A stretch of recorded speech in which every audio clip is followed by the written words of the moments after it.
mana bu narsasi bor. Odam gavjum joy, shaharning markaz joyi.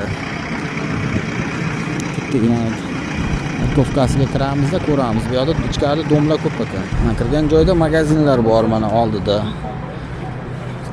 Savdo sotiq qiladigan. Ana domlarimiz ichlari, domimiz ko'rinishlari. Yangi dom. Aholi ham, odam ham ko'p. Mana men 3 ta odam chiqqanimda meni tanib qoldi ular. Kvartira yo'qmi deydi siz? Aytdim, bu yerda ishlamayman men, kvartira bilmayman dedim. Bormi yo'qmi? Nima bo'lish kerak bu yerda pustoy dom-ku. Chunki yangida. Hozir dom ichiga kiryapmiz. Ichkariga kiramiz, hozir liftda chiqib boramiz. Ichkariga. Mana atroflar, ko'ryapsizlar? Mana bolalar o'ynaydigan детский площадка ham bor mana kichkina oldida.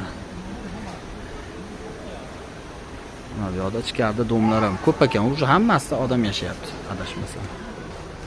Mana domimizga kirish proxodi. Kirish qismlari mana. Tak, mana u passajirlar bu, odam chiqaradigan. Ammo gruzovik mana. Yuk olib chiqadigan katta lift bu. Mana 12-etajda, biz ham hozir 12 ga chiqamiz.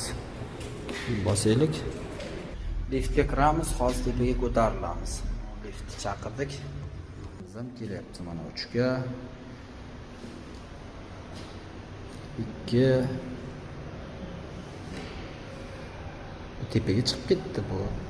Ha, tushib kelyapti ekan pastga. Sifri yaxshi ishlamaydi ekan.